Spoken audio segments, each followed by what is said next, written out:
Okay, good morning everyone. So last हमने अपना जो टॉपिक था उसको कवर किया था एंड आज हमारा जो नेक्स्ट टॉपिक है उसको हम स्टार्ट करेंगे। ठीक है, हमने आपका जितने भी मुस्लिम इन्वेडर्स थे, ठीक है, मुस्लिम इन्वेडर्स हमने कवर कर लिए और जितने भी आपके दिल्ली सल्तनत थी वो भी कवर कर ली। क्लियर? तो मुस्लिम इन्वेडर हो गए, दिल्ली सल्तनत हो गई, विजयनगर हो गया आपका। विजयनगर के बाद जो आपके सदन छोड़ो, यहाँ पे डेक्कन जो किंगडम्स थे वो भी हो गए हमारे। ठीक है, तो ये चीज़ें हमारी कवर हो गई। अब ये बताओ, इन सब में अभी तक कोई प्रॉब्लम, किसी को कोई दिक्कत, कोई इशू वगैरह अगर आ रहा हो तो बता दो। यहाँ पर नहीं है किसके? अब देखो, वो मिलेंगे, मैंने बात करी थी कल, वो बोल रहे कि थोड़ा टाइम लग रहा है उनको ना, मतलब हिंदी में कन्वर्ट करने में। वो आ गए कल? अच्छा, कौन से वाले रह गए? तो कौन से रह गए? तो कौन से की बात कर रही है? अच्छा, आ गए, मुझे लगा अभी भी कह रही है कि नहीं आए। चलो बहुत बढ़िया, ये तो बधाई वाली बात है आप लोगों के लिए कि आप लोगों पे आ गए। ठीक है, उनको पढ़ लेना, अच्छे से पढ़ लेना। मैंने बोला ही था कि जो जो मैंने आपको क्रोनोलॉजी बताई है, ठीक है, मैंने आपको यहाँ पर एक रफ रफ आइडिया दिया था कि होता क्या क्या है उसमें। अगर कोई भी इंपॉर्टेंट फैक्चुअल डेटा है वो आपको अंदर पे मिल जाएगा बुक में, तो उससे एक बार प्रॉपरली थॉरली कवर कर लेना। वो खुद ही जो मैंने बना के भेजा ना, वो खुद ही में क्या है, शॉर्ट नोट्स हैं उसके। अगर आप लिखना नहीं चाहते तो आप चाहे तो उससे भी कर सकते हो। ये मैंने आपको बोला भी था कि आराम से बस समझने पे फोकस करना। ठीक है, तो अगर ऐसा होगा तो आप एक काम करना, नोट्स को साइड बाय साइड रखना, जो वीडियोस बनी हुई है उनको एक बार दोबारा चला के देख लेना। आपको साइड बाय साइड पता लगता रहेगा जो हमने लिखा है। ठीक है, जितनी भी सारी चीज़ें थी वो सारी आपकी कवर हो जाएंगी। अब देखो, आज का जो हमारा टॉपिक है वो थोड़ा सा इंपॉर्टेंट टॉपिक है। अब इस टॉपिक में हमें क्या करना है उसको समझ लेते हैं। जैसे मैंने बोला था कि हम क्या बोलते हैं, पिलर्स में इसको पढ़ेंगे। तो 3 पिलर हमारे कंप्लीट हो गए, 3 पिलर हमारे रह गए। क्लियर? और ये तीनों बहुत इंपॉर्टेंट है क्योंकि तीनों से बार बार क्वेश्चन आते हैं। जैसे अर्ली मेडिवल से मैंने बोला था कि बड़ा कंफ्यूजिंग है, तो उतने ज्यादा क्वेश्चन आप एक्सपेक्ट नहीं कर सकते। ठीक है, आएंगे भी तो मैं तो आपको यही रिकमेंड करूंगा कि कॉस्ट ऑन बेनिफिट यहाँ पर थोड़ा सा कम है, कि जितना आप यहाँ पे टाइम लगाओगे उसके मुकाबले बेनिफिट आपको कम मिलेगा। मुस्लिम इन्वेजन से आपके क्वेश्चन आने शुरू होते हैं। दिल्ली सल्तनत बहुत इंपॉर्टेंट है, विजयनगर इंपॉर्टेंट है, जो अदर किंगडम्स है उनके बारे में आपको हल्का हल्का बस आइडिया होना चाहिए। ठीक है, जो आपके नेक्स्ट इंपॉर्टेंट टॉपिक होता है दैट इज भक्ति एंड सूफी सेंट। अब यहाँ पर जो भक्ति और सूफी सेंट होता है, सबसे पहले तो भक्ति का फीचर समझ लो। भक्ति वाले में होता क्या है, इसकी खासियत ये है कि भैया ये स्टार्ट कहाँ से हुआ था आपका? ये स्टार्ट हुआ था आपका सदर्न इंडिया से। ठीक है, बेसिकली क्यों लाया गया होगा भक्ति मूवमेंट? देखो, भक्ति मूवमेंट को ना एक तरीके से हम रिवाइवलिस्ट भी समझ सकते हैं। रिवाइवलिस्ट का मतलब क्या होता है?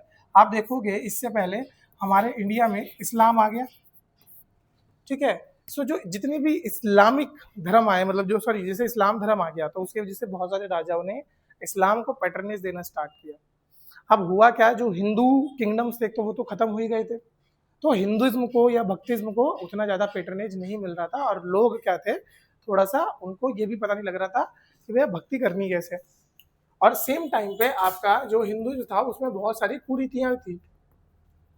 ठीक है, बहुत सारे सोशल इविल्स आ गए थे, जैसे यहाँ पर सुप्रीमेसी ऑफ ब्राह्मण्स। क्लियर? तो ब्राह्मण्स की सुप्रीमेसी यहाँ पर आपको देखने को मिलेगी। फिर दूसरा यहाँ पे सब्जुगेशन ऑफ शूद्रास। ठीक है, विमेन्स। तो ये सब चीजें देखने को मिली। तो ये कुछ सोशल इविल्स आपको देखने को मिलेंगे ब्राह्मणिकल कम्युनिटी में, या हिंदू जो धर्म था उसमें इस तरह के कुछ सोशल इवल आ गए थे। अब उसको सही करने के लिए और लोगों को एक्चुअल में बताने के लिए कि भाई भक्ति किस तरीके से करी जाती है, क्योंकि लेटर ऑन यहाँ पर ना लोग इस चीज पर भी लड़ने लग रहे हैं कि किस डेटी को उनको प्रीच करना है। भैया शैव वाले वैष्णव वालों से लड़ने लग गए। ठीक है, जो ब्राह्मण्स थे वो ये मना करते थे कि शूद्रों को अधिकार नहीं होना चाहिए मंदिरों में आने का। टेम्पल एंट्री वाली जो चीजें थी, विमेन्स पूजा कर सकती हैं कि नहीं कर सकती हैं, तो ये सारे कुछ कुछ कुरीतियां हमारे समाज में चल रही थी। अब इन कुरीतियों को निकालने के लिए आपको क्या करना था, यहाँ पर आपको भक्ति मूवमेंट को लाना पड़ा। तो भक्ति मूवमेंट की शुरुआत हुई साउथ इंडिया में, ये लगभग लगभग कब था, 11th century, and later on ये कहाँ पे स्प्रेड हुआ, नदर्न इंडिया की तरफ स्प्रेड होना शुरू किया। ये जो भक्ति मूवमेंट था ये सिर्फ रिलीजियस नहीं, एक तरीके से सोशल रिफॉर्म भी था। इसमें रिलीजन में रिफॉर्म तो हुआ साथ साथ यहाँ पर क्या हो गया, सोशल रिफॉर्म भी हुआ है आपका। Clear? It rejected the caste discrimination. तो जो कास्ट डिस्क्रिमिनेशन का कॉन्सेप्ट है या कास्ट का जो कॉन्सेप्ट था वो कहाँ से शुरू हुआ था बताओ? किस पर्टिकुलर ग्रंथ में, ग्रंथ भी नहीं बोलेंगे, किस पर्टिकुलर किताब में आपको कास्ट का मेंशन मिलता है, वर्णा सिस्टम का मेंशन मिलता है? ऋग्वेद में। ऋग्वेद के कौन से मंडल में था? 10th मंडल में था। ठीक है, चलो 10th मंडल ऑफ ऋग्वेदा। और कहीं मिला है हमें? एक मैंने आपको पिक्चर दिखाई थी जिसमें ऊपर पे एक ब्राह्मण था, मतलब ब्रह्मा थे, ब्रह्मा के सर से निकले ब्राह्मण, वो क्या था? वो था आपका पुरुष सूक्त। ठीक है, तो पुरुष सूक्त से आपका वर्णा सिस्टम निकला। अब ये जो वर्णा सिस्टम होता था ये धीरे धीरे धीरे कास्ट में बदल गया। जो हमने कहानी पढ़ी भी थी कि अर्ली वैदिक में क्या कहानी होती थी और लेटर वैदिक में क्या कहानी होती थी। अर्ली वैदिक आपको याद है? अर्ली वैदिक में आपका किस तरीके से वर्णा सिस्टम चलता था? जो वर्णा सिस्टम अर्ली वैदिक में होता था, इट इज बेस्ड ऑन काम के बेसिस पे, बेस्ड ऑन वर्क होता था। एंड जो लेटर वैदिक में आपका कास्ट सिस्टम था, इट इज बेस्ड ऑन, ठीक है, it is based on birth, ये आप किस पर्टिकुलर कम्युनिटी में जन्म लिया है। तो इन चीजों के खिलाफ थे ये। साथ साथ इन्होंने अपोज करे हैं बहुत सारे रिचुअल्स, ठीक है, और आइडियल वर्शिप। आइडियल वर्शिप में भी आप देखोगे एक सर्टेन सेक्शन ऑफ भक्ति मूवमेंट ऐसे थे जो थोड़ा सा इस चीज पे सवाल उठाते थे कि क्या हमें आइडियल वर्शिप करनी चाहिए कि नहीं करनी चाहिए। आपको आइडियल वर्शिप का मतलब पता है? आपको पता है ideal worship? Yes, ideal worship का मतलब होता है मूर्ति पूजा, ठीक है, या मूर्ति पूजन। जैसे आज के टाइम पे आप क्या करते हो, मंदिर में जाते हो, बताओ किसके सामने पूजा करते हो? मूर्ति के सामने पूजा करते हो। तो यही बात हो, ठीक है भैया, क्या आइडल वर्शिप ज्यादा बेटर है कि बिना आइडल के वर्शिप ज्यादा बेटर है? अब आप सोचे कि यार मूर्ति नहीं होगी तो हम पूजा कैसे करेंगे, बताओ। ठीक है, तो इन चीजों के भी सामने भी यहाँ पर आपको बहुत सारा एक सर्टेन सेगमेंट है जो आइडल वर्शिप के अगेंस्ट मिलेगा। थर्ड, यहाँ पर ब्राह्मणिकल डोमिनेंस के अगेंस्ट मिलेंगी चीजें, जो मैंने आपको बताया।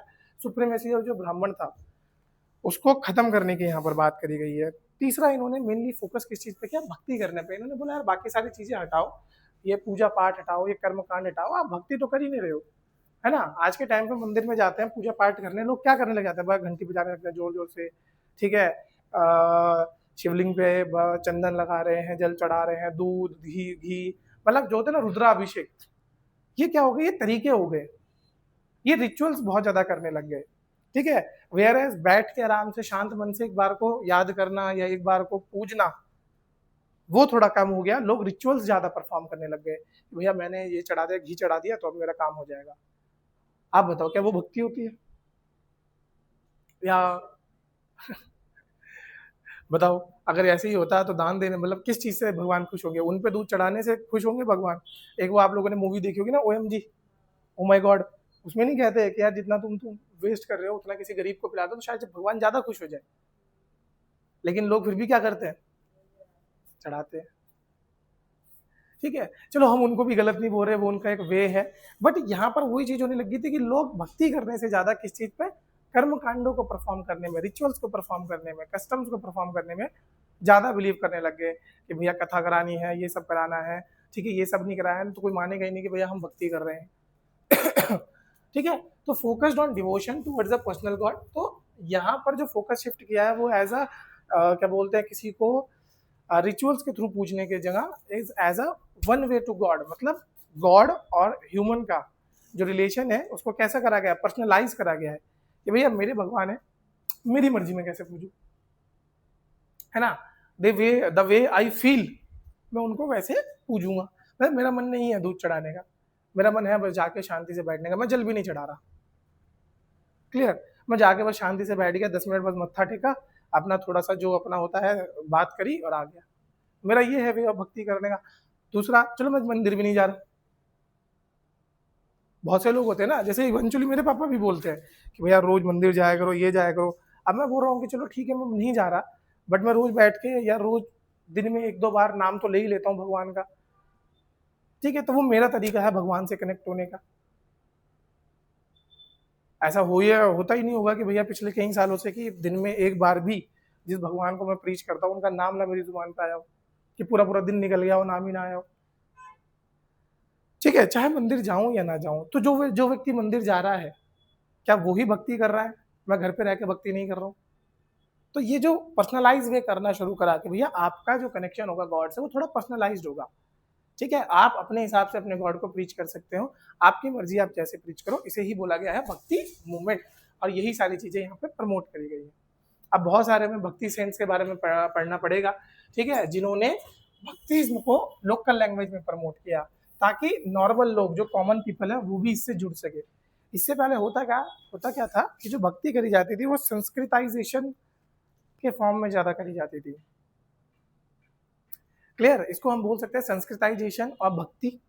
कि भैया जो पंडित है वो, आज भी आप देखो आपके घर में पूजा होती है, आपको कुछ समझ नहीं आ रहा पंडित जी क्या बोल के गए, ठीक है, जो बेसिक बेसिक मंत्र है, शायद गायत्री मंत्र आप लोगों को पता होंगे शायद, है ना, आजकल तो बहुतों को गायत्री मंत्र नहीं पता होंगे, ठीक है, और कौन कौन से मंत्र होते हैं बताओ जो बेसिकली इंसानों को पता होने चाहिए? हनुमान चालीसा याद है सबको?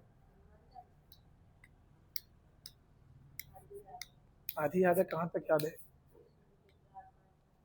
उसे बेटे याद नहीं बोलते आधा, उसे आधा नहीं बोलते कि बस शुरू की 4 चौपाइयाँ याद है, ठीक है। तो कुछ बेसिक चीजें हैं जो आपको यहाँ पर देखनी है, और उन्होंने क्या करना शुरू किया, लोकल लैंग्वेज में इसको करना शुरू किया। जितने भी फिलोसफर्स थे उन्होंने जो संस्कृत में लिखा है ग्रंथों में उसको कन्वर्ट करके किसमें, लोकल भाषा में लोगों तक पहुंचाया, ताकि हर कोई ग्रंथ समझ सके। क्योंकि उस समय भी और आज भी आप देखो, आज भी अगर आपको मैं बोलूँ भाई ऋग्वेद संस्कृत में पढ़ लो तो अच्छे अच्छों के बस की बात नहीं है, उनको ट्रांसलेशन चाहिए उसका, ठीक है, ट्रांसलेट हुआ तब लोग अब गीता पढ़ने लग गए। नहीं तो आप खुद देखो, आपकी जो दादियां होंगी, घर में नानियां होंगी, वो गीता पढ़ती होंगी, रामायण पढ़ती होंगी, लेकिन क्या वो संस्कृत के श्लोक पढ़ पाती होंगी? मतलब चलो पढ़ने को पढ़ लें, पर क्या उन्हें संस्कृत पढ़ते ही समझ आ जाती होगी जब तक उसका ट्रांसलेशन ना पढ़े नीचे हिंदी में? तो ये चीज करी गई आपकी किसमें, भक्ति मूवमेंट में। अब यहाँ पे 2 मेन फॉर्म ऑफ ट्रेडिशन है, पहला फॉर्म है निर्गुण भक्ति, दूसरा फॉर्म है सगुण भक्ति। निर्गुण form is like formless God, ठीक है, फॉर्मलेस भक्ति जिसमें आप भगवान को ना किसी रूप में नहीं इमेजिन करते, लाइक द वे आज हम इमेजिन करते हो। जैसे अगर मैं गणेश जी का नाम लूं तो आपके दिमाग में एक छवि बन के तैयार होगी। क्या छवि बन के तैयार होगी बताओ? हाँ तो बताओ तो क्या छवि तैयार होगी? हाँ, गजगसर है उनके पास, और हाँ गुड। और शिव भगवान की बात करूँ तो कैसे छवि बनेगी? हाँ, बैरागी जीवन है, गुड। तो इस तरह की जो फॉर्म में आप किसी से भक्ति कर रहे हो, गॉड विद फॉर्म, मतलब आपने क्या कर दिया कि एक रूप की भक्ति कर रहे हो कि यार मैं तो इसी रूप को पूजूंगा, ठीक है, तो उसे बोला जाता है सगुण फॉर्म ऑफ भक्ति। जहां पर आप एक फॉर्म की डिवोशन कर रहे हो, आप किसी एक पर्टिकुलर भगवान को पूज रहे हो, जैसे आप राम को पूज रहे हो, आप कृष्ण को पूज रहे हो, ठीक है, तो ये हो गया। जैसे राम और कृष्ण को पूजने वाले तो बहुत थे, जैसे तुलसीदास थे, सूरदास थे, मीराबाई थी, चैतन्य महाप्रभु थे, ये सब सगुण फॉर्म ऑफ भक्ति करते थे इनके हिसाब से। जैसे चैतन्य महाप्रभु एक कृष्ण भक्ति में लीन थे, मीराबाई थी कृष्ण भक्ति में लीन थी, ठीक है। ये किसको पूछती थी? मीराबाई के बारे में तो आपने सुना ही होगा, है ना, कि क्या था उनकी कहानी, पता है किसी को मीराबाई की कहानी?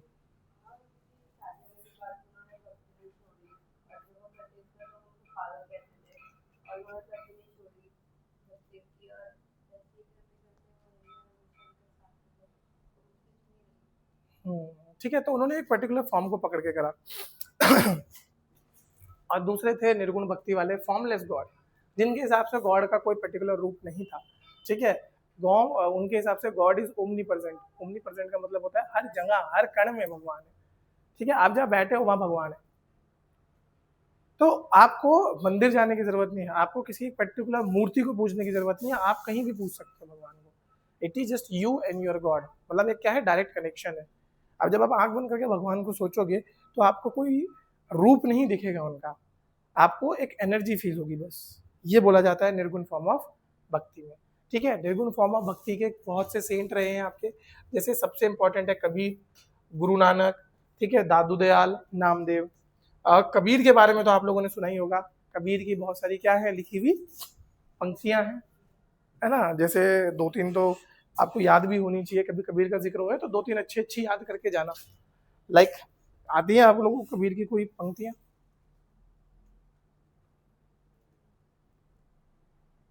कभी कबीर का जिक्र छिड़ गया अगर गलती से, तो कबीर ने जो लिखा है उसको एक्सप्लेन करना ही महाभारत हो जाता है। तो जैसे भगवान के बारे में उनका देखते हैं कि वो किस तरीके से भगवान को और गुरु को मानते थे।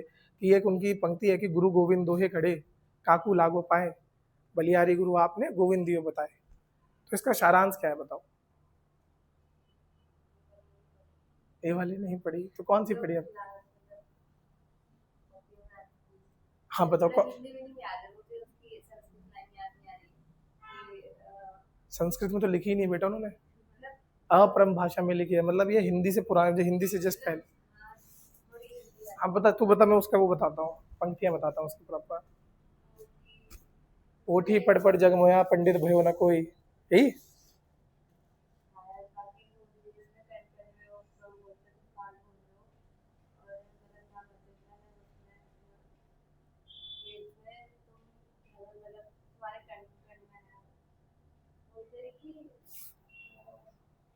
ये वाली तो मुझे भी याद नहीं जो आप बताना चाह रहे हैं, बट मुझे इससे अलग है। हाँ, नहीं पढ़, देखो पता होना चाहिए। जैसे क्या वो एक बहुत बढ़िया है जो सोशल रिफॉर्म के ऊपर है, या ह्यूमन टू ह्यूमन रिलेशन के ऊपर है, कि बुरा जो देकर मैं चला, बुरा ना मिलिया कोई, जो मन खोजा आपने हमसे बुरा ना कोई। ठीक है, तो देखो कबीर क्या कर रहे थे, एक तरीके का आप इंसान के अंदर ना एक चेतना डेवलप करना चाहते हैं, कॉन्शियसनेस डेवलप करना चाह रहे थे कि भैया आप जो भी कर रहे हो उसको सोच समझ के करो, और जरूरी नहीं है कि जो दुनिया कर रही है वही सही बात है। जैसे मम्मी पापा से एक आपने सुना होगा ना कि अगर दुनिया गड्ढे में कूदेगी या तेरा दोस्त गड्ढे में कूदेगा तो तू भी कूदेगा क्या उसके पीछे? तो वो बस लोगों से यही कह रहे थे। सेम काम हमारे घर वाले हमें रोकते हैं, पर खुद सेम काम करते हैं। अगर तुम कभी बोल दो ना कि दुनिया अगर कुएं में कूदेगी तो तुम भी कूदोगे, हाँ कूदना पड़ेगा भाई। मेरा तो हुआ कन्फ्रंटेशन, मम्मी मुझे ये डायलॉग मारा करती थी, एक बार मैंने भी बोल दिया, मैंने दुनिया कुएं में कूदेगी आप भी कूदेगे, बोली तो समाज कूद रहा है तो हमें भी कूदना पड़ेगा, हमें भी समाज में रहना है। मैंने वाह हिपोक्रेट, ये बढ़िया हिपोक्रेसी है भाई आप लोगों की। नहीं, हाँ उनकी सोचने की क्षमता क्या है, देखो मैं हमेशा एक चीज बोलता हूँ कि जो व्यक्ति 40 साल जिसने कुछ सिद्धांतों के साथ जी लिए, आप ही बेवकूफ हो कि आप उसका सिद्धांत बदलने की सोच रहे हो। आप सिद्धांत बदल नहीं सकते, बस रहना सीख सकते हो उसके साथ। आप अपनी आगे वाली जनरेशन के लिए सिद्धांत बदल लो। मैं कभी नहीं कहता कि आप पुराने किसी बुड्ढे को चेंज कर लोगे। पहली बात तो वो क्यों चेंज होगा, और दूसरी बात आपके पास कोई ऐसा तर्क नहीं होगा। उनके पास एट द एंड एक तर्क तो होगा, ले अब हमसे ज्यादा पढ़े लिखे हो गए, और वहां पर आप भी चुप हो जाओगे। मैं इसलिए बड़े बुड्ढों को कभी समझाने जाते ही नहीं। ठीक है, कोई रिचुअल है, अगर भाई मुझे लग रहा है जब तक बिल्कुल एकदम मेरी डिग्निटी पे ना आ जाए या बिल्कुल बिल्कुल निहायत ही गलत ना लगने लग जाए, तब तक मैं ऑब्जेक्ट नहीं करता। मैंने बहुत सारे रिचुअल जैसे परफॉर्म किए जो सिर्फ घर वालों की पसंद से करे, मेरा मन था नहीं था, मैं कर दिया, ठीक है यार चलो कर लो, क्योंकि फालतू का कलेश नहीं चाहिए जिंदगी, है ना। वही है, सोच समझ के चीजें करने वाली चीज होती है यहाँ पे। हाँ अगर कोई चीज ऐसे है कि बिल्कुल ही एब्रप्ट कुछ अजीब आ रही है, अगले दिन को पकड़ के मेरी शादी कराने लग जाए, तो ऑब्वियस बात है आई ऑब्जेक्ट दैट, मुझे नहीं करनी, है ना। तो ये सारी चीजें हैं, तो आपको समझ आया। तो आइडल वर्शिप में कबीर बहुत इंपॉर्टेंट है। देखो कबीर के बारे में तो लिखा भी गया है कि कबीर ने सोशल रिफॉर्म की क्या क्या बातें करी है। कबीर खुद किस जाति से आते थे कबीर के, तो उस पर भी बड़ा कंफ्यूजन है। बहुत से लोग कबीर को उच्च जाति का बताते हैं, बहुत से लोग कबीर को नीच जाति का बताते थे। तो कहाँ से आते हैं वो भी है। गुरु नानक के बारे में आपको पता ही होगा कि गुरु नानक ने तो, ऑल्दो हम उसको अलग से धर्म नहीं मानते हैं, उसको हम हिंदुइज्म का ही पार्ट मानते हैं, it is a subset, but इन्होंने सिखिज्म को आपको क्या किया है, एक सेपरेट बनाया है, सेक्ट बनाया है। पता है ना सिखिज्म में गुरु नानक के बाद टोटल कितने गुरु रहे हैं? नहीं, टोटल देखो गुरु नानक को मिला के टोटल 10 गुरु रहे हैं इनके। लास्ट गुरु कौन है?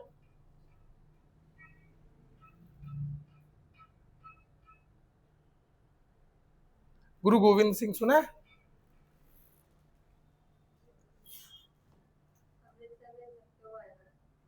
हैं? हाँ हाँ हाँ।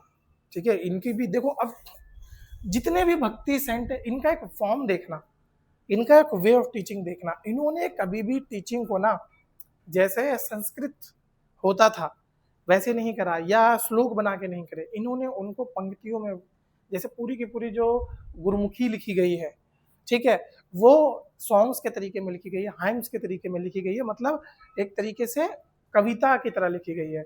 जैसे आप देखोगे गुरु नानक जी की बहुत से, गुरु गोविंद की सूरा सो पहचानी है मरे दीन के हेत, पुरजा पुरजा कट मरे कबू न छाड़े खेत।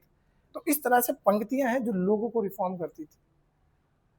ठीक है, सुनी होंगी आपने ये वाली कहानी, तो धुरंधर मूवी देखी होगी तो ये वाली जो मैंने लाइन बोली है उसमें देखी होगी, सुनी उसमें। हे भगवान, क्या करती है, तेरी हॉबी क्या है ये बता मुझे, बाकी काम बाद में होगा, पहले मैं तेरी हॉबी पता करूंगा, हॉबी क्या है तेरी। डांट खाना, चलो वो तो एक मजबूरी है। वो सोने की वजह से डांट खाती होगी। तो ऐसा कितना सो जाती है बेटा?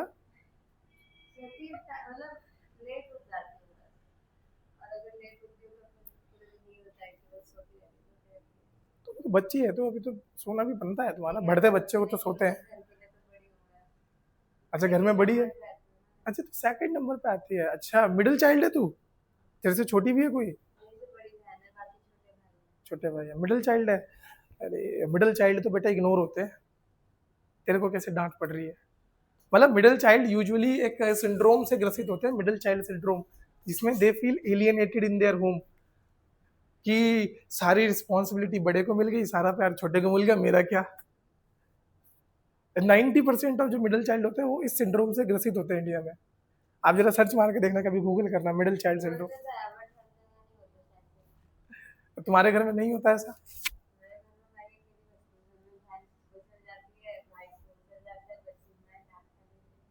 नहीं नहीं, तो डांट खाने की नहीं, जब ऐसी बात आती है कि कोई काम देने की, रिस्पॉन्सिबल समझने की, तो भाई को बड़े बहन को समझा जाए। अच्छा अच्छा, चलो घर घर की बात होती है ये तो, है ना, ये भी ठीक है। बट आप एक चीज नोटिस करना कि इन सब ने क्या किया है, हाइम्स के फॉर्म में ही करा है। ठीक है, अगेन चाहे आपका तुलसीदास हो चाहे सूरदास हो, इनकी भी क्या है पंक्तियां हैं। तुलसीदास ने क्या लिखी है भाई? नहीं, रामचरितमानस लिखी है। ठीक है, रामायण किसने लिखी है? महर्षि वाल्मीकि ने लिखी है। महाभारत वेद व्यास जी ने लिखी है।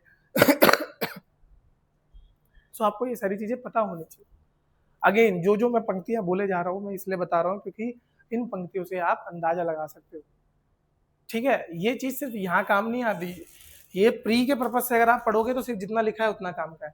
मेंस में जब जाओगे बेटा एक्सप्लेन करना महाभारत हो जाता है कि कैसे एक्सप्लेन करें इसे।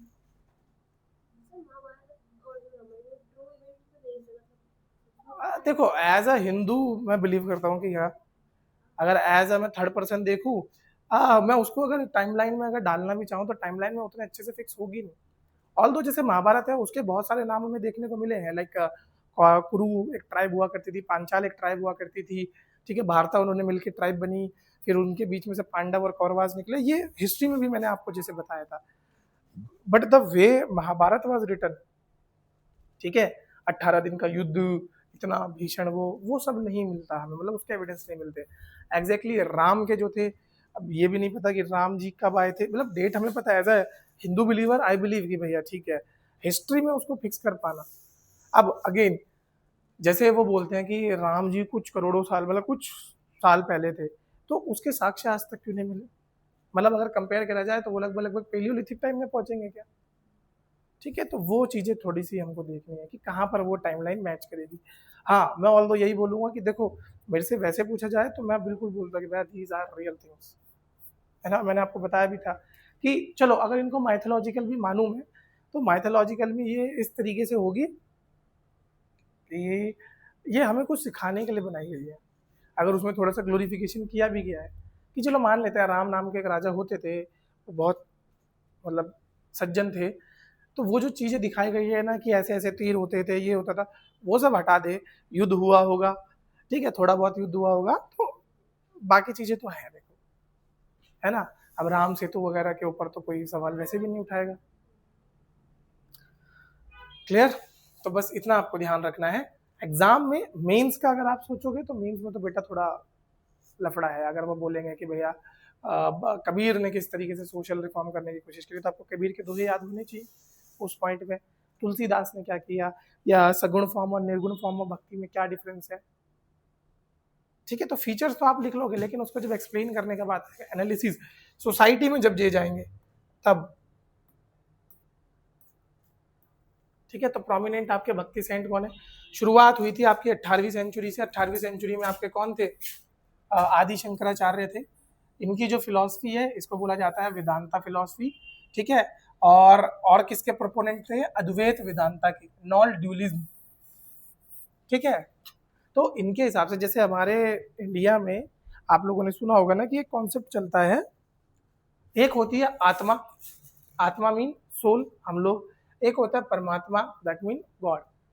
तो जो आदि शंकराचार्य थे बोलते थे कि आत्मा और परमात्मा एक ही है भाई, दो अलग कॉन्सेप्ट नहीं है। आप ही के अंदर भगवान है, आपको अलग से भगवान पाने की जरूरत नहीं है, आप ही के अंदर भगवान है। So your atma and your paramatma are one.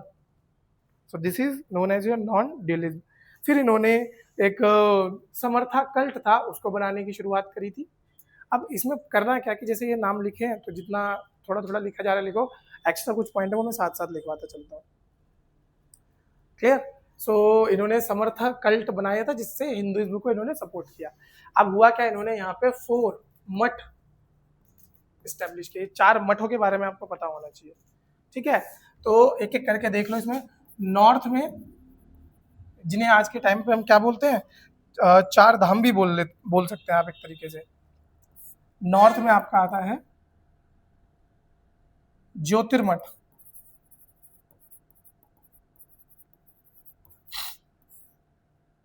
Modern day नाम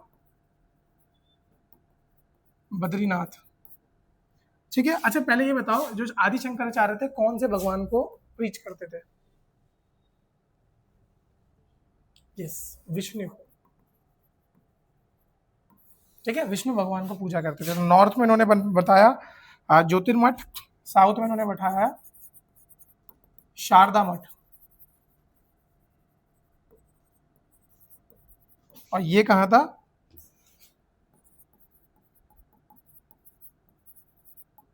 श्रृंगगिरी, ठीक है। फिर आता है आपका ईस्ट, ईस्ट में आ गया आपका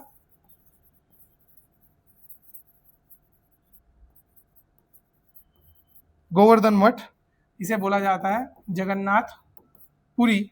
और वेस्ट में आपका आता है कालिका मठ, जिसे हम बोलते हैं द्वारिका। अब देखोगे आप, ये बहुत ज्यादा रिजेंबल कर रहे हैं 4 धाम से, बस एक डिफरेंस है, बताओ जो भारत के 4 धाम है उसमें कौन कौन आता है? बेटा उत्तराखंड का नहीं, भारत भारत, वो उत्तराखंड के 4 धाम है।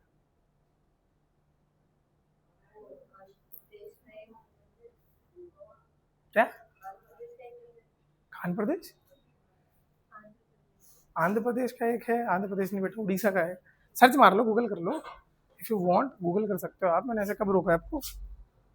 गूगल करो आराम से, 4 धाम ऑफ इंडिया, और देखो उसमें और इसमें क्या फर्क है।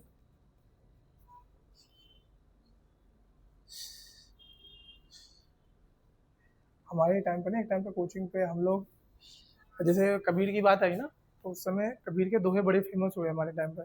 तो हमने इतने दोहे रटे, इतने दोहे रटे कि मेरे आज तक जुबान पे रटे हुए। रामेश्वरम, ठीक है। सो साउथ में जो है श्रृंगेरी को हटा दिया जाए तो कौन सा टेम्पल आता है आपका? रामेश्वरम टेम्पल, जो कि कहाँ पड़ता है आपका? तमिलनाडु, जहाँ से आपका क्या स्टार्ट होता है? राम सेतु स्टार्ट होता है, ठीक है। अगर आपको याद हो, रामायण पढ़ी है, मतलब पढ़ी तो नहीं होगी आप लोगों ने, ऑब्वियस सी बात है, देखी है ना। कौन सी वाली महाभारत, जो चोपड़ा साहब की रामायण थी, वो तो देखी होगी, पुराने वाली रामायण, नई वाली नहीं, पुराने वाली।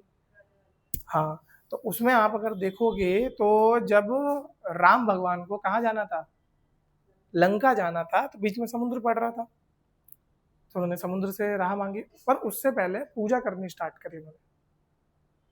ठीक है, और पूजा करने के लिए उन्होंने क्या बोला कि हनुमान जी से बोला कि मुझे शिवलिंग चाहिए।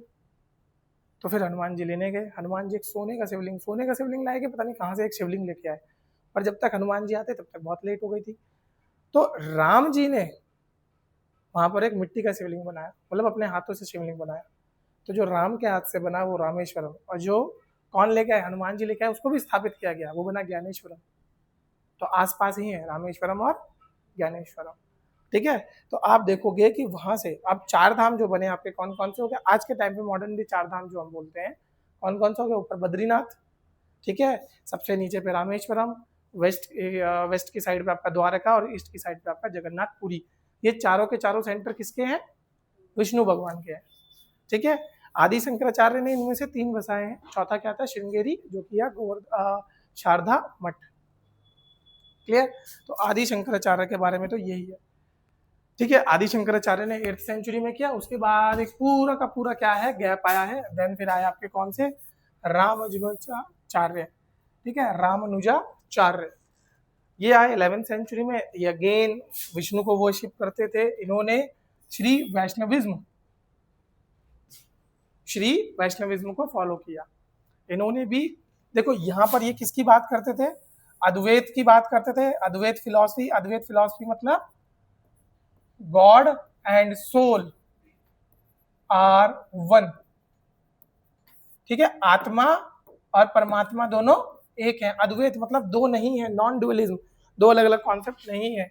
इन्होंने किसकी बात करी है, विशिष्ट अद्वैत, क्वालिफाइड नॉन डुअलिज्म।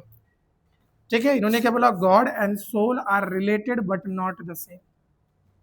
गॉड और सोल क्या है, एक दूसरे से मिलती जुलती है, बट एग्जैक्ट सेम नहीं है।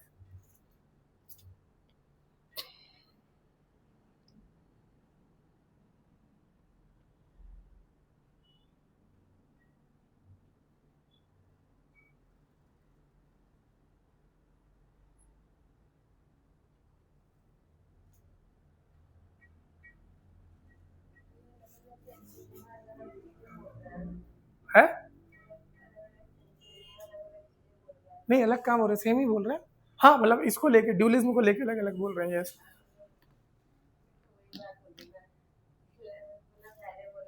हाँ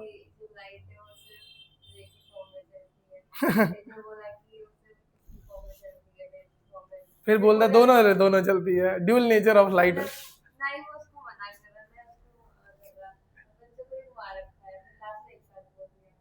देखो यहाँ पर ना बेसिकली कुछ चीजें होती है ना, वो हमेशा समझनी पड़ती है। आप किसी भी चीज में एग्जैक्ट वो नहीं लगा सकते कॉन्सेप्ट। और देखो ये क्या मैंने बताया कि हर किसी ने अपने हिसाब से इंटरप्रेट किया भाई। आज के हिसाब से देखो, धर्म के वो अपने अपने हिसाब से लोग इंटरप्रेट करते हैं कि भैया धर्म ये है, धर्म वो है। किसी से पूछने जाओ धर्म क्या होता है, धर्म ये होता है, किसी से दूसरे धर्म ये होता है। हर किसी का धर्म अपना अपना है, समझ रहे हो भाई। मेरे हिसाब से धर्म की जो प्रकाष्ठा हो सकती है वो दूसरी हो सकती है, परिभाषा दूसरी होगी, आपके हिसाब से दूसरी होगी। अगेन मैंने बोला ना भैया, अगर मंदिर जा रहे हो, मेरे हिसाब से तो मंदिर नहीं भी जा रहे हो तो कोई फर्क नहीं पड़ता, मेरे हिसाब से तो तुम साल साल भर जलना चढ़ाओ, फर्क नहीं पड़ता। पर हाँ, साल भर वही बात हो ना कि क्या बोलते हैं, मुंह पे राम और बगल में छुरा अगर आपकी टेंडेंसी है, तो आप भक्ति कहाँ कर। ऐसे बहुत से लोग होते हैं, घंटे बजाए जा रहे, खुद तो जो कर रहे दूसरों को भी परेशान कर रहे। ठीक है, मंदिर में भी लोगों पे चिल्ला रहे। अरे मंदिर में क्यों चिल्ला रहे हो भाई, मंदिर में आके तुम शांति से अपनी पूजा करो।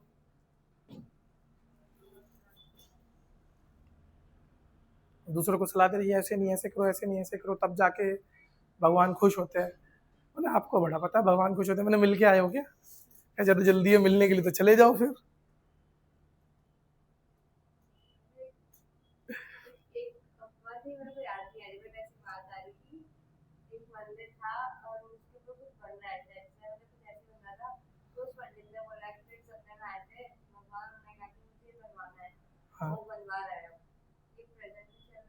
चलो वो तो अलग चीज़ हो गई, देखो वो एक डिफरेंट चीज़ हो गई कि भगवान ने उनको साक्षात्कार दिया, ठीक है, that is a different thing, है ना।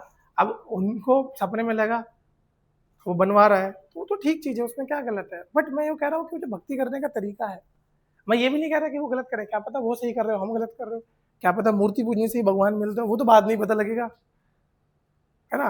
बट हर किसी का अपना एक वे होता है, अपना एक तरीका होता है। मेरा बस ये रहता है कि भैया जो जिसका तरीका है वो उस तरीके से करो। मैं दूसरे के मामले में कभी गुस्सा नहीं, तो मैं नहीं चाहता कोई मेरे मामले में भी घुसे। भाई this is my way of preaching my God, है ना, कि मेरे लिए तो इतने भगवान है, मैं बाहर से निकलता और जी कैसे वैसे कभी कर दूँ तो चल जाता है ना। कईयों को होता है मंदिर के बाहर निकल देखते चप्पल उतारे मेरा ऐसे नहीं, मैं तो स्कूटी पे चल देता आज ही ऐसे कर देता हूँ। मैंने जब टाइम मिलेगा जब आऊंगा जरूर, पर टाइम ही नहीं मिल रहा, बहुत बिजी कर रखा तुमने, ठीक है। तो मतलब अपना अपना तरीका होता है। फिर यहाँ पर लास्ट इन्होंने क्या करा, इन्होंने भक्ति को प्रमोट किया है ओवर रिचुअल्स। इन्होंने भी बोला भैया कर्म कांड करने से कोई फायदा नहीं, है ना, भगवान को दूध चढ़ाने से कोई फायदा नहीं। मतलब मैं बस एक चीज बता रहा हूँ, ऐसे नहीं कि मैं दूध चढ़ाने के कोई खिलाफ, ठीक है मैं ऋषिकेश से आता हूँ और मैं महादेव का बहुत बड़ा भक्त हूँ, ठीक है, रुद्राक्ष भी पहनता हूँ। मैं बस एक एग्जाम्पल के तौर पे आपको बता रहा हूँ कि एक वे में अगर मुझे समझाना हो तो समझाने के पर्पज से आपको कहता हूँ। हाँ बिल्कुल चढ़ाता हूँ, लेकिन मैं उससे ज़्यादा लोगों को खिलाने में ज़्यादा बिलीव रखता हूँ। मतलब मुझे ऐसा लगता है कि मदद ज़्यादा करनी चाहिए इंसान को। Compassion is the true devotion. हाँ यार क्या बात करी है। कभी कभी कुछ अच्छा ही बोल जाता हूँ जिस दिन मूड में होता हूँ मैं। अगर इतना बढ़िया करके मेरे फोकस आना है तो रहन दो, नहीं आए बच्चे तो ज़्यादा बेटर है। अरे वो तो मैं मम्मी की वजह से चढ़ाता हूँ, वरना अगर अकेले चढ़ाने की बात हो मैं तो घर से भी नहीं लेके जाता, मैं तो वहीं जाता हूँ मंदिर में भरता हूँ बस। मैंने देखो भगवान को खुश होना होगा इससे हो जाएंगे, इतने सारे जिंदगी में जो काम कर रहा हूँ उससे खुश होंगे, मतलब सिंपल सा है। भाई वही दूध अगर मैं किसी गरीब को खिला दूँ उसी का, तो शायद ज़्यादा हो जाए। भाई किसी को भूख लग रही है तो मेरे सामने आके बोलता है तो मैं खिला देता हूँ उसे, मैं वैसे नहीं करता। हाँ बच्चों से थोड़ा मैं परहेज करता हूँ, बच्चों को नहीं खिलाता, वो हराम हो गए आजकल। और तुमसे चीज़ें खरीदेंगे फिर जाके दुकान में बेच के खा जाएंगे पैसे उसके लेके। हाँ नहीं घाट में तो कुछ ज़्यादा ही होता है, और नहीं दो तो फिर गाली दे देते हैं, नहीं ये क्या है भाई। एक बार मैं बैठा हुआ था अपने दोस्त के साथ, तो दूर पे ही ना, मतलब वो सीन मेरे जिंदगी का ऐसा था कि मैं लेट गया था त्रिवेणी घाट पे हंसते हंसते, मतलब ऐसे सीढ़ियों में बैठे बैठे पूरा लेट गया। मैं बैठा हुआ और वहाँ पे एक कपल बैठा हुआ था, नो कॉन्टेक्ट, मतलब हमारा कोई ऐसे आसपास हम जाने वाले हैं, बैठे रहते हैं ऐसे तो कोई दिक्कत नहीं। बैठे हुए तो एक छोटी बच्ची आई गुब्बारे लेके, भैया ले लो ना। उसका छोटा भाई भी आया कुछ और लेके, भैया ले लो ना। मैंने मना किया हम नहीं ले रहे। भैया ले लो ना, मतलब ऐसे करके कि आपकी जोड़ी बढ़िया रहे, ये रहे वो रहे। तो एक बार को लड़की ने ही बोल दिया गुस्से में आके, अरे नहीं लेना, तुम्हें समझ नहीं आ रहा क्या, ऐसे क्या परेशान कर रहे क्या, तुम दोनों का ना ब्रेकअप हो जाएगा। मैंने हे भगवान और मैं हंस हंस के मर गया भाई वहां पे। अरे क्या तो बच्चे हो रखे यार ये। चलो ठीक है, अब नेक्स्ट जो आते हैं, नेक्स्ट वाले कौन से हो गए, माधवाचार्य। माधवाचार्य ने देखो क्या बनाया है, द्वैत वेदांता, ठीक है। द्वैत वेदांता माधवाचार्य बोलते हैं कि गॉड अलग है, सोल अलग है भाई, आत्मा अलग है और परमात्मा अलग है। भैया आत्मा की नीड्स अलग है, परमात्मा की नीड्स अलग है, ठीक है। आत्मा को अगर परमात्मा से मिलना है तो there is a certain way जिसके थ्रू आप मिल सकते हो परमात्मा से। साथ साथ यहाँ पर ये किसको वर्शिप करते थे, कृष्णा को। यूजुअली आप देखोगे जितने भी आपके भक्ति सेंटर हैं, मोस्ट ऑफ द केसेस में they were follower of Vishnu, they were devotee of Vishnu. Shiv वाले क्यों नहीं है भैया, शिव वाले मस्त एकदम शांत रहते, एकदम बिल्कुल ठंड ठंड। आपको पता है जैसे भक्ति मूवमेंट चल ही रहा है, तो 3 भगवान है हमारे, तीनों का एक एक रिस्पॉन्सिबिलिटी है। क्या क्या रिस्पॉन्सिबिलिटी, जैसे ब्रह्मा विष्णु महेश, 3 मैंने आपको बताया था। इन तीनों की रिस्पॉन्सिबिलिटी क्या है इन दिस पर्टिकुलर यूनिवर्स।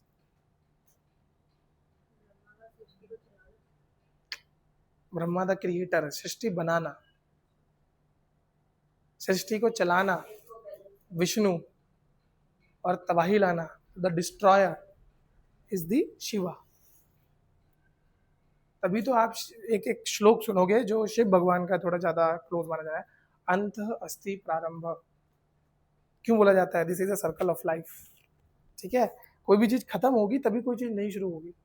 ठीक है, तो कोई चीज अगर खत्म हो रही है तो होने दो, क्या पता उससे बढ़िया चीज शुरू होने वाली हो। ठीक है, तो बस ये चीजें ध्यान रखना। और बहुत से लोग जैसे एक मैं कभी डिबेट सुनी थी, डिबेट भी क्या, it was a discussion by a very famous teacher, मैंने भी उनका सुना था। तो उन्होंने वही बोला था कि ये सब जो भगवान का कॉन्सेप्ट है, ये सब है, ये मोस्टली अगर इनको बहुत ही तार्किक वे में सोचा जाए तो भैया इंसान को उम्मीद तो चाहिए होती है जीने की। So these thing gives hope. जब वो हर जगह से हार जाता है, अब अपने पे गिल्ट लेगा तो बेचारा मर जाएगा। तो उसका कुछ तो चाहिए होता है, शायद भगवान की मर्जी ना।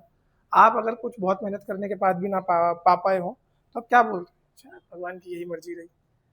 तो वो जस्ट उसे क्या करती है, वो उसको लेट गो करने में मदद करती है। ठीक है यार, मेरी वजह से नहीं। ठीक है, नेक्स्ट आते हैं निम्बकाचार्य। अगेन ये कृष्णा भक्ति के सेंट थे और इन्होंने भी कौन सी द्वैत द्वैता द्वैत द्वैत सिद्धांत की इन्होंने बात करी। इनके देखो जरा सिद्धांत पढ़ लो, आदि वेदांत, विशिष्ट वेदांत, क्या था, द्वैत वेदांत, द्वैत द्वैत, निम्बकाचार्य। ठीक है, ड्यूलिज्म एंड नॉन ड्यूलिज्म की इन्होंने बात करी। नेक्स्ट आते हैं वल्लभाचार्य। ये कहाँ पर थे? ये काशी में थे भाई। ठीक है, और ये कौन सी सेक्ट के फाउंडर है? पुष्टि मार्ग सेक्ट के फाउंडर है। ठीक है, और ये किसमें बिलीव करते थे? शुद्ध अद्वैतवाद। शुद्ध अद्वैत, अद्वैत मतलब नॉन ड्यूलिज्म, दो अलग अलग नहीं, ये बोलते हैं शुद्ध अद्वैत। ठीक है, प्योर नॉन ड्यूलिज्म। नेक्स्ट आते हैं रामानंदा। ये रामानुजा के ही डिसाइपल माने जाते हैं। ठीक है, मतलब डिसाइपल का मतलब होता है एक तरीके से शिष्य। ठीक है, preached in north India and accepted disciple from all the caste. तो इन्होंने भी अपने डिसाइपल सभी कास्ट से लाए थे। जैसे इनके 12 डिसाइपल्स आप देख सकते हो, अद्भुत। ठीक है, 12 फेमस डिसाइपल्स।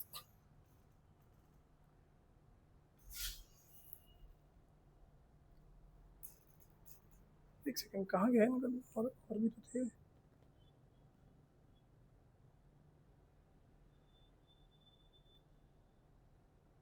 इनके बाद जो जो आए उनको आप देख सकते हो, नाम ही लिखे इन्होंने सिर्फ, हाँ बीच में बस नाम ही लिखे।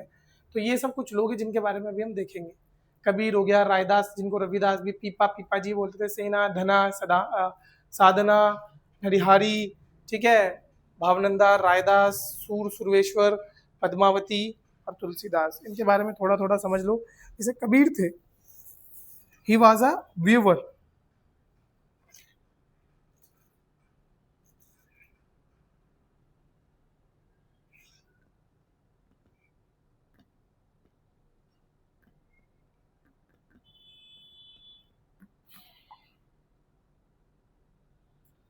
हाँ जी, तो जैसे कबीर की अगर हम बात करें तो कबीर वॉज अ वीवर।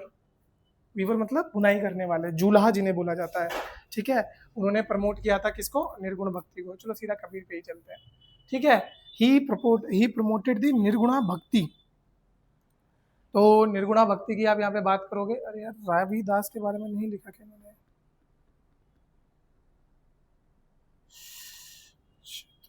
देखने, एक सेकंड देखने दो मेरे को जस्ट।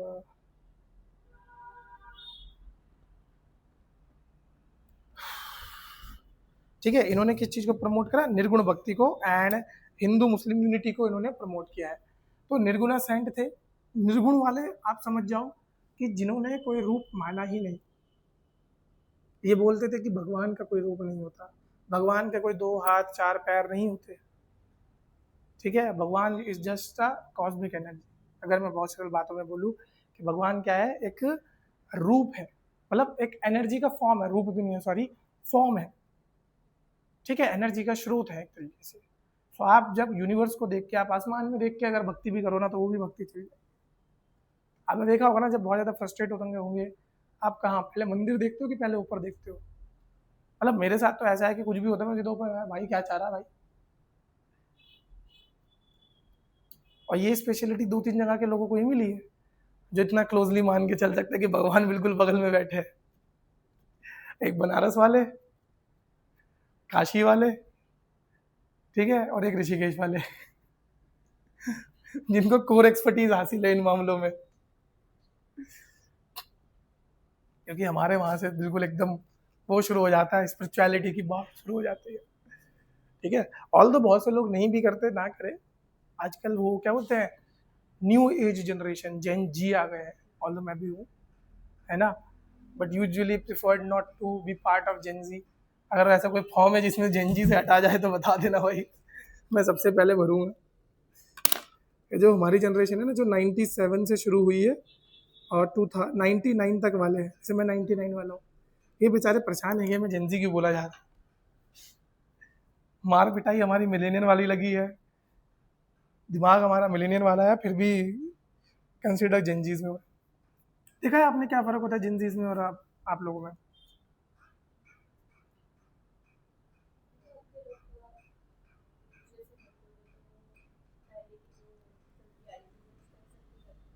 हाँ, इवॉल्व भी हो रही है, साथ साथ they are more focused on themselves, मतलब they are selfish, and that is a good thing. मैं ये कहूँगा कि that is a good thing.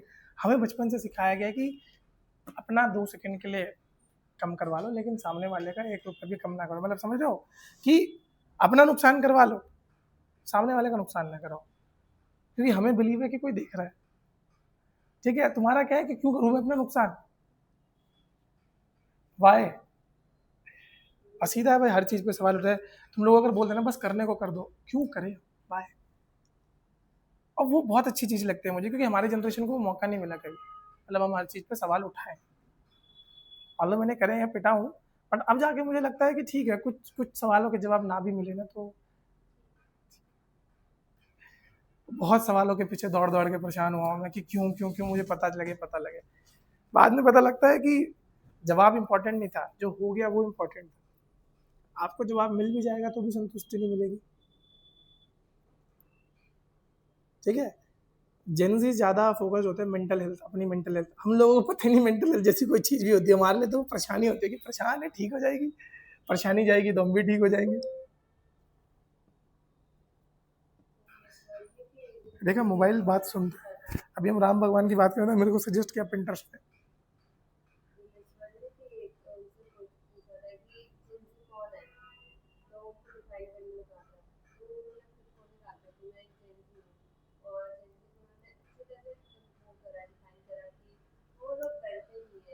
हम्म। अरे डरते इसलिए नहीं है ना, क्योंकि उनको बेस बना के दिया मिलेनियल्स ने, ठीक है। हम लोग पता है क्यों डरते थे, क्योंकि हमारे पे बेस नहीं था बैकग्राउंड का। हम लोग क्या, चलो मैं छोड़ू, अपने को भी, मैं अपने को भी भारी रखता हूँ इससे। हमारे फादर होते, उन्होंने खुद से बनाया बेस। अब आपके पास क्या वो प्लेटफॉर्म है, अब यहाँ से आगे ही जा सकते हो, पीछे नहीं जा सकते, ठीक है। वो जो डर का कॉन्सेप्ट है ना, वो खत्म किया है, क्योंकि सबसे ज्यादा डर डर में पता है कौन जी है, मिलेनियल्स। सबसे ज्यादा डर डर में जी हैं वो, कि किसी का बुरा ना हो जाए, किसी से कुछ ही ना हो जाए। भैंस की जिंदगी कब जियोगे भाई, ठीक है। तो ये आपको ध्यान रखना है। तो कबीर हो गए, कबीर के बारे में याद रखना, कबीर के दोहे जरूर याद रख लेना, कुछ कुछ काम आते हैं जिंदगी, बहुत काम आएंगे। जैसे एक मैं बोलता हूँ, एक किसी कहीं सुनी थी, मुझे नहीं पता किसका दोहा है ये, क्या है, कुछ भी मुझे किसी की बात ऐसे मतलब बिना उसके एक्सेप्ट करनी हो ना, कि ठीक है भाई जो तो बोल रहा है सही बोल रहा है, चुप कर जा बस। तो मैं एक चीज़ बोलता हूँ, एक ने बोला दूजे ने मानी, नानक बोले दोनों ज्ञानी, तू भी ज्ञानी मैं भी ज्ञानी, बस चुप हो जा,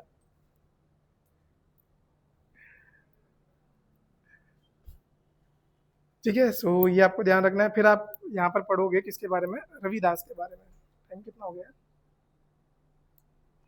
अभी देख लेते हैं, वैसे कल तक तो शायद ये पूरा हो ही जाएगा। नहीं नहीं,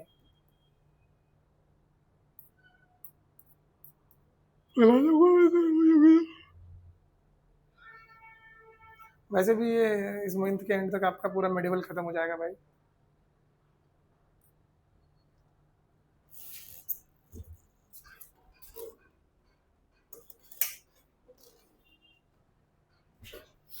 ठीक है, तो इसमें आप लोग एक काम करो, रविदास के बारे में लिख लो। Ravidas belong to leather worker community, ठीक है। लेदर वर्कर कम्युनिटी हुआ करती थी, जिसको नॉर्मल भाषा में आपने सुना, मतलब आप लोगों ने ये टर्म सोसाइटी में सुना होगा। It is a very demeaning kind of a word जो कि यूजुअली यूज़ नहीं करना चाहिए हम लोगों को, ठीक है। जस्ट मैं एजुकेशनल पर्पज से आपको बता रहा हूँ। इसको लिख देना ब्रैकेट में CHAMAR, ठीक है। इस कम्युनिटी से बिलोंग करते थे ये। emphasized equality and devotion. They emphasized equality and devotion. Lived in 15th to 16th century. मतलब कंटेम्प्रेरी ऑफ कबीर, मतलब ये क्या थे, कबीर के जस्ट कंटेम्प्रेरी हुआ करते थे।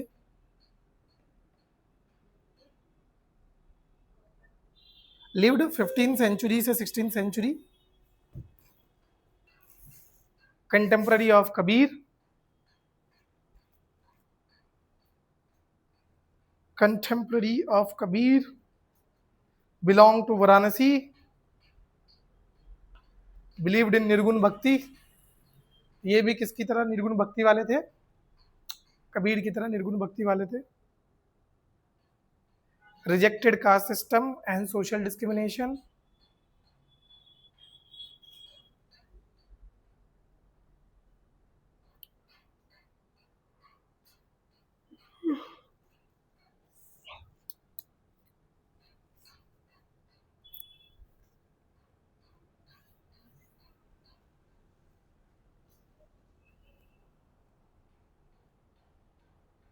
ये बढ़िया लॉजिक बताया तुमने, इतने तो मैं खामखा परेशान हो रहा था। अब मेरा मन भी नहीं कर रहा यहाँ से हिलने।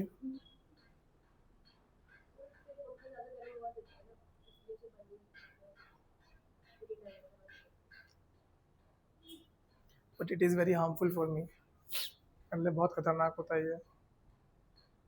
मैं यूजुअली कूलर भी यूज़ नहीं करता, मतलब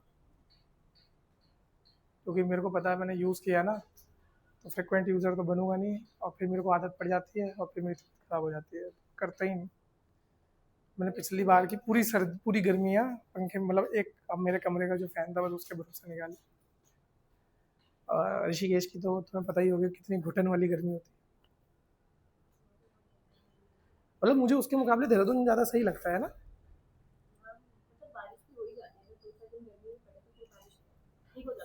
हाँ यहाँ गर्मी है, वहाँ सड़ी गर्मी है, वहाँ घुटन वाली गर्मी है, मतलब ह्यूमिडिटी इतनी ट्रैप होती है ना कि मतलब क्या बताऊँ बस। चलो अगला लिखो, stressed on inner purity over external rituals. किस चीज पे फोकस करते थे कि भैया आत्मा साफ होनी चाहिए, इनर प्योरिटी की ये बात कर रहे हैं।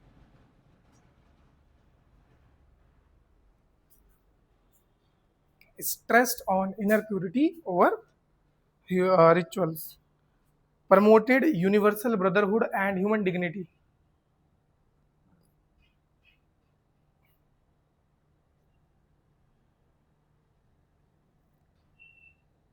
अगला नाम लिखो पीपा जी। इनके बारे में बस इतना लिखना है कि कौन थे, कहां से थे। बेटा ये किस एंगल में लिख रही है तो ये समझा, क्यों ऐसा कर रही है, घर जाके फेयर करती है, कब करेगी। इसका ओरिजिन ही समझ नहीं आ, मतलब स्टार्टिंग कैसे करूं, इसका स्टार्टिंग कैसे करूँ, देख इसका नहीं, इससे पहले का अभी हिस्ट्री स्टार्टिंग। अच्छा तो शुरू से नहीं आई ना, तो एशियन का करा था, नोट्स नहीं पाए तो। हाँ तो वीडियोस देख सकती है, वीडियोस तो पड़ी हुई है। हाँ मैंने देखी थी, उसमें एक में तो बाजी का मारती तो उसका आवाज कम आ रही थी, मैं तो गला फाड़ फाड़ के चिल्ला रहा था। स्टार्टिंग में देखी थी, अब उसकी देखूंगी। स्टार्टिंग में तो ज़्यादा सही लगा था, तो फॉर्मल क्या था।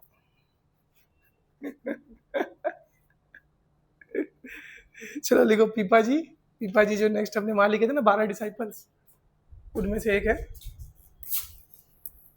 ये वाले देख लो, ये वाले जो लिखे हैं यहाँ देखो, कबीर हो गया, रविदास हो गया। अब आए आपके कौन, Pipa ji. Rajput prince who renounced his kingdom for bhakti. ठीक है जल्दी जल्दी लिख लो। फिर सेना, जो अगला सेना लिखा है ना, a barber devoted to Vishnu,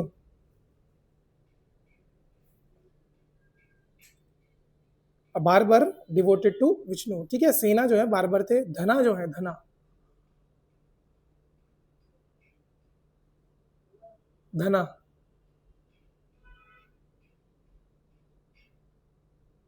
ठीक है। धना जो है अ फार्मर। स्पीड तो तेरी बहुत अच्छी है वैसे, स्पीड अच्छी है तेरी, पेपर कंप्लीट हो जाएगा तेरा एटलीस्ट। स्पीड में सीखने को हाँ मैं वही देख रहा हूँ, मैंने बोलते ही लिख दे रही है भाई ये लड़की। अगला लिखो साधना, हो जाएगा हो जाएगा। वो वाला डायलॉग नहीं था सुपर टैक्टिव वाला, कहाँ चाहिए, अरे हो जाएगा। प्री क्लियर करना स्ट्रेटेजी का गेम होता है, पढ़ाई तो होती रहती है उसमें। साधना, अबूचर, अबूचर, बुचर, BUTCHER, बुचर मतलब कसाई, ठीक है। नरहारी, नरहारी जो लिखा है वहां पे देख लो, दिख रहा है नरहारी, नरहारी एक गोल्ड स्मिथ होते थे, मतलब सुनार। भावनंदा,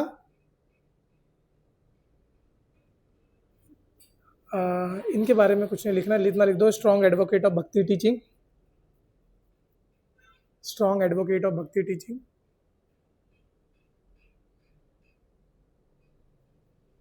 ठीक है। Raidas, disciple of Mirabai, disciple of Mirabai, बस दो और बचे हैं। सूर सुरेश्वर अब्राह्मण, सूर सुरेश्वर अब्राह्मण,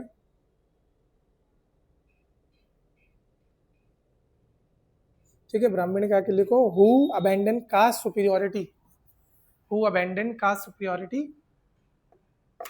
नेक्स्ट लिखो Padmavati, female disciple of Ramananda, female disciple of Ramananda. And next लिखो Tulsidas, the great saint and poet who later wrote Ramcharitmanas.